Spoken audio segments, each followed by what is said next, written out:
Education purpose academy YouTube চ্যানেলে তোমাদের সকলকে স্বাগত। আজকে থেকে তোমাদেরকে আমি ক্লাস 6 এনসিইআরটি বুকস এর জিওগ্রাফি এর সম্পূর্ণ অধ্যায়গুলি তোমাদেরকে আমি চ্যাপ্টার ওয়াইজ একদম সুন্দরভাবে বুঝিয়ে দেব। ঠিক আছে?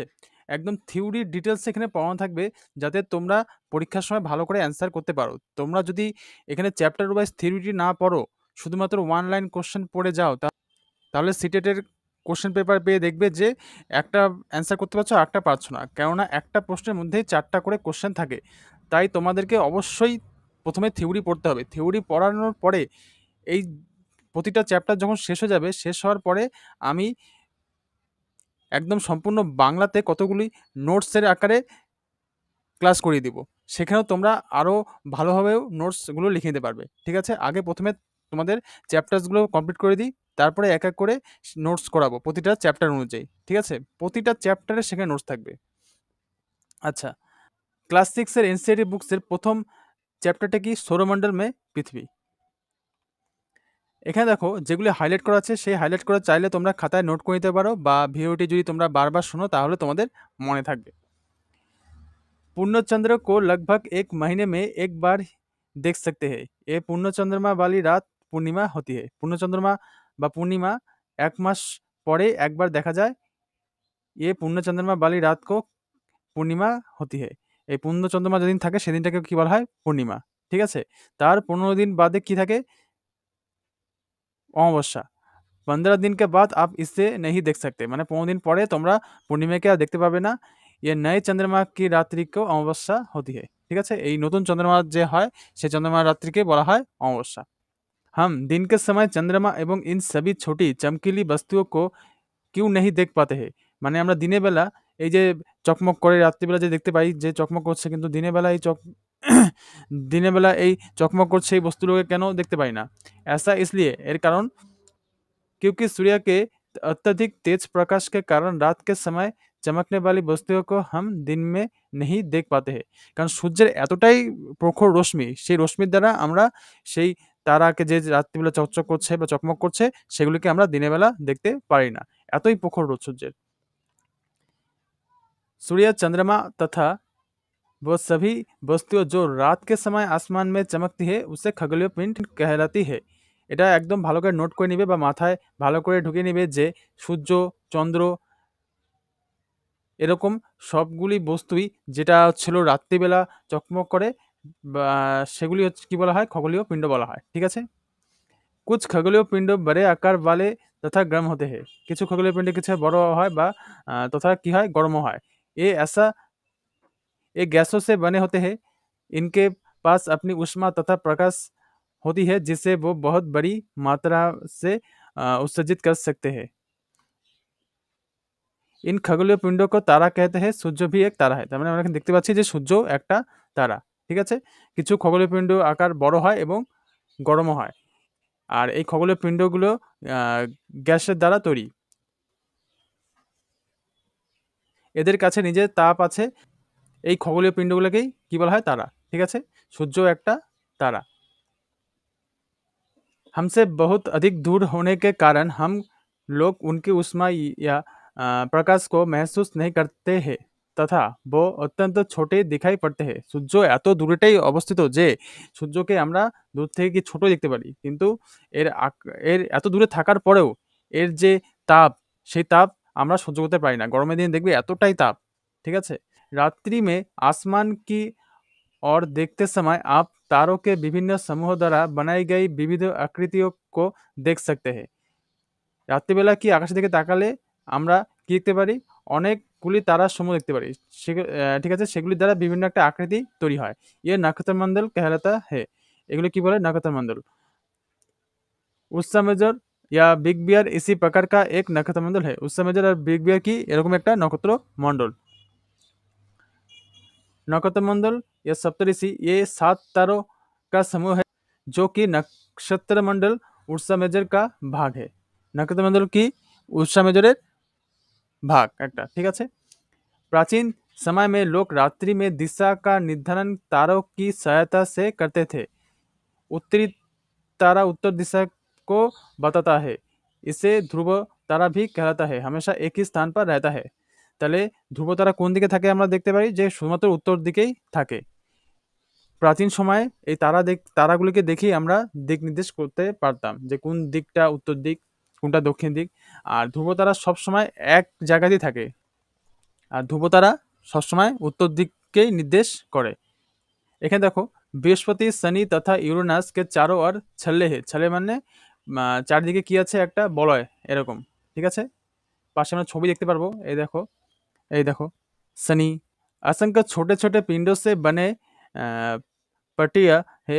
पृथ्वी से इन छल्लों को शक्तिशाली दूरबीन की सहायता से দেখা যেতে হয়। এই ছল্লেগুলোকে কিভাবে দেখতে পারি বা বলয়গুলোকে কিভাবে দেখতে পারি আমরা দূরবীন থেকে দেখতে পারি পৃথিবী থেকে, ঠিক আছে। कुछ खगोलीय पिंडों में अपना प्रकाश एवं उष्मा नहीं होते हैं। কিছু কিছু খগোলীয় পিণ্ডতে নিজের তাপ আলো নেই, থাকে না। वो तारों के प्रकाश से प्रकाशित होते हैं, ऐसे पिंडों को ग्रह कहलाता है। এগুলি কি হয় তারার আলোর দ্বারাই প্রকাশিত হয়, ঠিক আছে। এই পিণ্ডগুলো কি বলা হয় গ্রহ বলা হয়। ग्रह जिसे अंग्रेजी में प्लैनेट कहलाता है, ग्रीक भाषा में प्लैनेटाइज शब्द से बना जिसका अर्थ होता है परिभ्रमक अर्थात चारों ओर घूमना। গ্রহকে ইংরেজিতে কি বলা হয় প্ল্যানেট। প্ল্যানেটটা কি একটা ল্যাটিন শব্দ, ঠিক আছে, যেটি গ্রিক ভাষা প্ল্যানেটাই থেকে এসেছে। আচ্ছা, যার অর্থ কি চারদিকে ঘোরা। পৃথিবী जिस पर हम रहते हैं एक ग्रह है। পৃথিবী একটা গ্রহ যেই গ্রহতে আমরা থাকি। ইয়ে अपना সম্পূর্ণ প্রকাশ এবং উষ্মা सूर्य से प्राप्त करती है। এই পৃথিবী সূর্যের থেকেই তাপ এবং আলো পায়। जो पृथ्वी के सबसे नज़दीक का तारा है। जब पृथ्वी का सबसे नज़दीक तारा कौन सा है, सूर्य। पृथ्वी को बहुत अधिक दूरी से जैसे चंद्रमा से देखने पर यह चंद्रमा की तरह चमकती हुई प्रतीत होगी। এখানে তোমরা দূরত্ব অনুযায়ী দেখতে পারবে যে পরপর গ্রহগুলির অবস্থান। সূর্যের পরে কি আছে সবচেয়ে কাছের গ্রহ বুধ, শুক্র, পৃথিবী, মঙ্গল, বৃহস্পতি, শনি, ইউরেনাস, নেপচুন, ঠিক আছে। প্লুটো নেই, প্লুটোকে বামন গ্রহ বলা হয়, ঠিক আছে। সূর্যের সবথেকে কাছের গ্রহ কি বুধ, আর পৃথিবীর সবচেয়ে কাছের গ্রহ কি শুক্র আর মঙ্গল।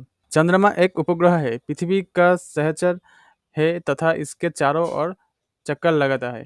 चंद्रमा का একটা উপগ্রহ যেটা পৃথিবীর চারদিকে ঘোরে। পৃথিবী के समान 7 अन्य ग्रह है जो सूर्य से प्रकाश এবং উষ্মা প্রাপ্ত करता है। পৃথিবীর মতোই 7টা আরো উপগ্রহ আছে যেগুলি সূর্য থেকেই তাপ এবং আলো পায়। रोमन कहानियां में सोल सूर्य देवता को कहा जाता है। रोमाনের যে গল্পগুলো ছিল সেই গল্পে কি হলো সোল, সোল কাকে বলা হয় সূর্য দেবতাকে বলা হয়। सौर शब्द का अर्थ है सूर्य से संबंधित। सूर्य का परिवार को सौरमंडल कहा जाता है। सौरमंडल सूर्य 8 ग्रह उपग्रह तथा कुछ अन्य खगोलीय पिंड जैसे ध्रुव ग्रह एवं उल्का पिंड मिलकर सौरमंडल का निर्माण करता है।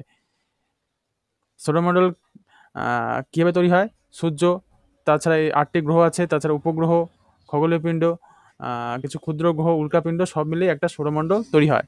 उससे हम सौर परिवार का नाम देते हैं जिसका मुख्य है सूर्य। একে কি বলা হয় সৌরমণ্ডল। সৌরমণ্ডলের একটা এটা পরিবার আর যার মুখিয়া কি সূর্য বা সূর্য। জিওগ্রাফি কি একটা ইংরেজি শব্দ, ঠিক আছে, যেটা গ্রিক ভাষা থেকে নেওয়া, যার অর্থ পৃথিবীর বিবরণ।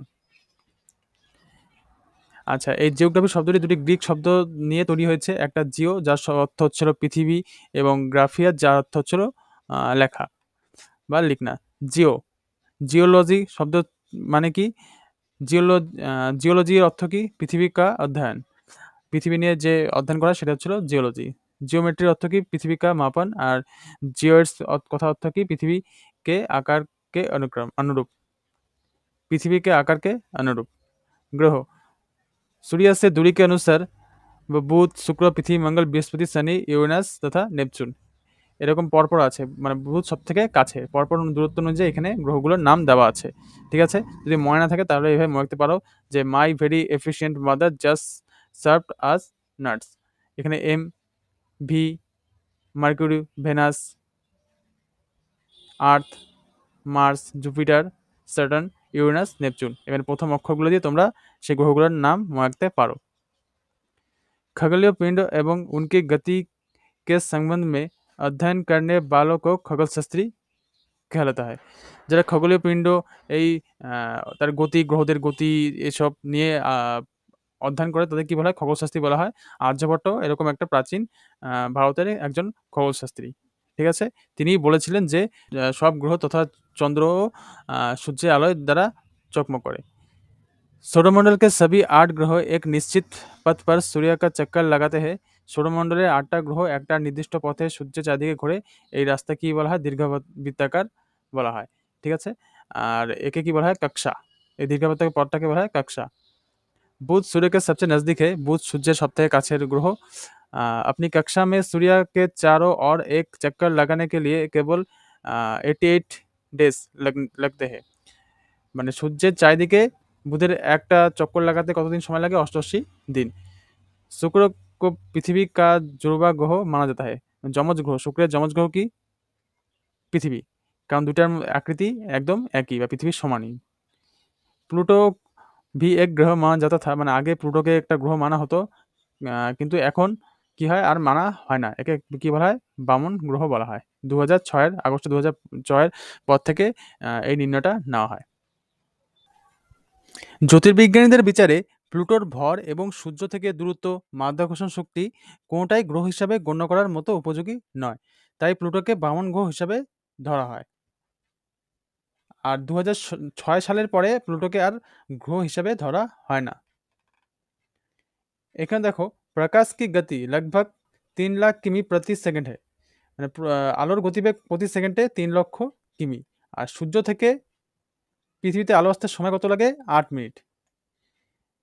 নীল আর্মস্ট্রং 1969 সালে 29শে জুলাই প্রথম চাঁদে পদার্পণ করেছিলেন। পৃথিবী সূর্য থেকে দূরত্ব অনুসারে পৃথিবী সূর্যের তৃতীয় নিকটতম গ্রহ এবং আয়তনে এটি পঞ্চম স্থান অধিকার করে। পৃথিবীর মধ্যভাগ স্ফীত ও মেরুদয় কিছুটা চাপা। এই কারণে পৃথিবীর আকৃতি জিওয়েড এর মতো। জিওয়েড বা ভূয়াব। ভূয়াব কা अर्थ है পৃথিবী কা সমান আকার। মানে ভূয়াবের মানে কি? পৃথিবীর মতো সমান আয়তন। পৃথিবী না তো अधिक गर्म है और ना ही अधिक ठंडी। পৃথিবী গরমও না ঠান্ডাও না।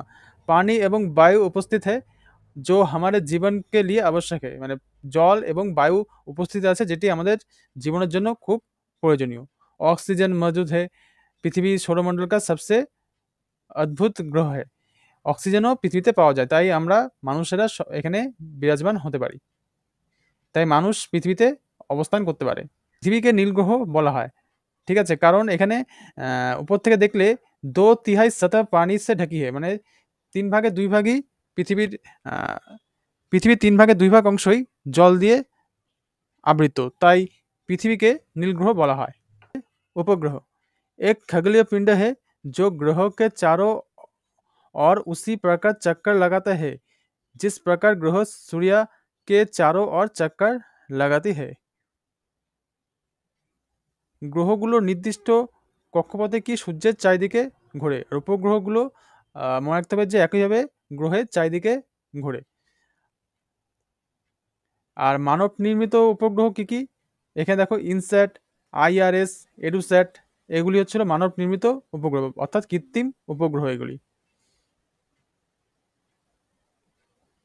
चंद्रमा हमारी पृथ्वी के पास केवल एक उपग्रह है चंद्रमा। चाँद पृथ्वीर एकमात्र उपग्रह। इसका व्यास पृथ्वी के व्यास का केवल 1/4 है। एर व्यास पृथ्वी 4 भागेर 1 भाग। इतना बड़ा इसलिए प्रतीत होता है, चाँद का तो बड़ो मने है कारण क्योंकि ये हमारे ग्रह से अन्य खगोलीय पिंडों की अपेक्षा नजदीक है।